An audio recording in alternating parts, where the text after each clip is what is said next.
Hello again, everybody. Red of Half Century Collecting Sports Cards. Fresh off the DL, where I was last week with a respiratory infection and still cough hanging on, so hopefully I'll get through this one okay. These are the cards we showed last week. The really cool 66 Cons Hank Aaron and that 69 Top Super Bob Gibson. The old Judge Roger Connor.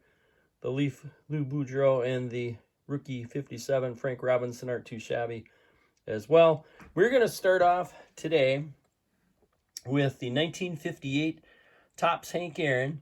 And now all by itself, this is one of my favorite cards. Just cool color and everything. But we've got three variations, I guess two variations to show off. The regular is the white letter 58 Topps Aaron with that green background. I think just a really cool card. Even better is the one with the yellow name, Hank Aaron there in yellow. Just see, I think even richer green background on that one. And then whether it's a variation, there's a little controversy on this one. I was reading some Net 54 stuff written 10-15 years ago about this blue background Hank Aaron. I'm not sure if it's an actual variation. Some people are saying people just left it out in the sun too long and it lost the yellow coloration. I think it is something that has lost the yellow color. I don't think it's just been from leaving it out in the sun too long. You think it'd have more of an overall faded look than what it does. It's really just missing the yellow. And you can kind of see that in his face, as well as the background and the Milwaukee Braves that are in yellow, both on the white lettering Aaron and the yellow lettering Aaron. Got that yellow around the Brave insignia on those two that is totally missing on the blue background. Blue background still looks pretty cool. And I don't see a lot of these out there.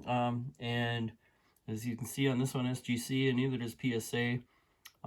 Notify it as on their slabs as a variation. Probably seen 10 to 15 of these for sale over the years.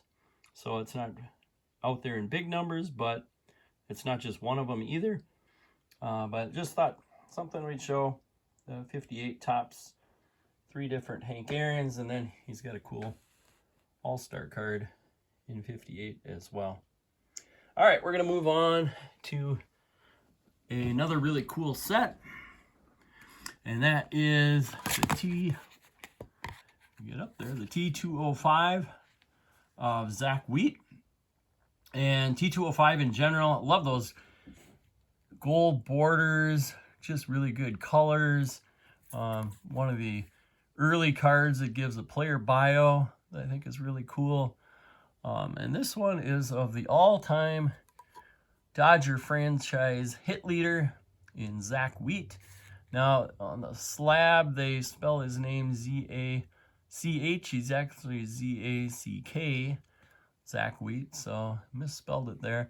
This is the last year, 1910 was the last year that Brooklyn was called the Superbas. Changed over to the Dodgers in this 1911 season, but he's still signified here with the Superbas. And then they became known as the Robins for, let's start out here, their manager, Wilbur Robertson, for a long time. So from 1916 through the rest of his career, Baseball Reference at least labels them as the Brooklyn Robins. And then obviously they went back to the Dodgers somewhere after that. But a little bit about Zach Wheat. He's got, said he's the all-time leader in hits for the Dodger franchise. Also the all-time leader in doubles and triples. Led the league in hitting in 1918, so back in the dead ball area, hitting .335. He's a career .317 hitter. Also has 132 home runs, which is pretty good for playing most of his career in the dead ball era. He was a graceful left fielder, they say, and had a career .60 WAR. So there he is, Zach Wheat. Next, we are going to go to 33 Gaudy. One of the early cards of big-time slugger, Mel Ott. Pretty cool looking card. Card where, basically the whole thing there is pitcher without a hat. And we'll show the back of that Gaudy card. Talking about his home runs he's hitting for the New York Giants. Now, at age 19, Mel Ott hit 18 home runs and led the Giants in homers. And then that very next season, I have to hang on to it or get too much glare. The very next season, age 20, he hit 42 homers, had over 150 RBIs. This is at age 20 for a 5'9", 175-pound dude. Now, he led the Giants in home runs for 18 straight seasons from 1928 through 1945. And ended his career 511 home runs. He was on my all-time great right fielders, all-time top 10. He was a pretty decent fielder. Led the league in WAR 3 times and finished his career with 110 WAR. And if you've ever seen any footage of him, I don't have any to show here, but he had that real high leg kick, kind of Sadahara O was a guy who copied his style of hitting. Mel Ott. All right, next. Actually, I gotta say, in my countdown, and these are kind of my top 400 cards that we're showing, we're at number 100 here. So, like on the checklist where the biggies get the 100s and 200s, Mel Ott gets number 100. So we're not cracking my top 100, and we're gonna go. You say, why is this card any better? But I think it's pretty cool. It's the 1962 Roger Maris, another right fielder here. And what I think, I mean, that's a cool looking front. Nice card showing his follow through pose. But I think the coolest thing with this card that I always liked since I was probably about 11, 12 years old when I got this card was that he hit 61 home runs that season, that 1961 season, 142 ribbies. But 61 homers, breaking Babe Ruth's record. And you can see they, in the write-up, the most talked about player of the decade, even though the decade was only 2 years old at that time. Roger went into the record books as the only man to hit 61 home runs in a season. The famed home run slugger crashed the history-making homer during the last day of the season into Yankee Stadium's right field stands. So, native of Fargo, he was born in Hibbing, where Bob Dylan was born, and Kevin McHale. Roger Maris. And our 5th card of the day, we're going to go on 3 straight right fielders here. And this is our 1969 rookie card of Reggie Jackson. Now, I know the card, his rookie card is a little on the duller side. They did come up with a little better version, same picture on the top super of his 69. I think that's got a little sharper colors, brighter background. But just a, rookie card of a card that's in a tougher series. That 3rd series of 1969 is the toughest series. And a nice condition card. Still gets in my top 100. And a lot of it for just the player and person that Reggie Jackson was. Ended up battling, even though I started in 68, battled still a lot of racism. He was recruited mainly to play football for college, and there were a bunch of southern schools, Georgia, Alabama in there, that were willing to break the color line just because Reggie Jackson was such a good football player. He ended up choosing Arizona State. Played football there for a season, and in that freshman season where you weren't actually even eligible, so just on the freshman team. And then he was playing baseball for Bobby Winkles as well, and just hit so well that he decided to just concentrate on baseball. That sophomore season where he's eligible, he breaks ASU's home run record, goes into the Major League Draft.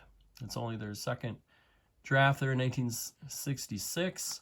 And he's the number 2 overall pick. The Mets have the number 1 overall pick, and I bet they wish they could have that back. They took Steve Chilcott, who never made it to the major leagues. But the number 2 pick was the Oakland or Kansas City A's at the time, and they took Reggie Jackson. Pretty good pick. He ends up leading them to 3 straight World Series titles, and that was at his age 26, 27, and 28 season. that middle year there, he won the MVP, the 1973 season. And then he signs this monster free agent contract with the New York Yankees in 1977. And that 77 season, World Series champs again. 78 season, World Series champs again. And that 77 season is the year he hit 5 home runs in the World Series in 6 games, including 3 on 3 pitches. Why he is called Mr. October, team leader along with Thurman Munson, although the two of them didn't really get along that well. But I got to show a little highlight here. Reggie Jackson. Long drive right field. It is goodbye. A big World Series for Reggie Jackson. Well, Bert Hilton threw the wrong ball. Reggie Jackson made the long ball. His home run tonight was his 5th World Series home run. The pitch. Trying to right field and deep. Way back. Going, gone. It's a line drive homer. That was 2 homers on 2 pitches. 7-3. Reggie Jackson now well on his way to becoming the most valuable player in the 77 World Series. Reggie Jackson has seen 2 pitches in the strike zone tonight. 2. And he's hit them both in the seat. Goodbye. Power in your hand. Reggie Jackson has hit his 3rd home run of the game. Reggie Jackson becomes the 2nd man in World Series history to hit 3 home runs in a game. All right, so World Series highlights. Reggie Jackson, I remember watching that as a kid, watching that live. It was pretty cool. He's a guy in his career, 563 regular season home runs, and then 18 more postseason home runs, including 10 World Series homers. He finished his career with 74 WAR. And since we got 69 here, and that's what we're on for showing these packs, we're going to show a 1969 unopened pack. This is what they look like. I think this is one of the cooler looking packs that are out there. Here's the back. So, wish I would have, I was only 4 years old at the time, but it would have been kind of cool if I would have bought some packs and opened them that year, but someday we might have to open that one. If I do, I will do it on camera. All right, so that's it for the day. Show our cards of this time. Kind of got them mixed up here a little bit. Yeah, the Zach Wheat. Here's the pack. All right, thanks again for watching, and we will see you again next week.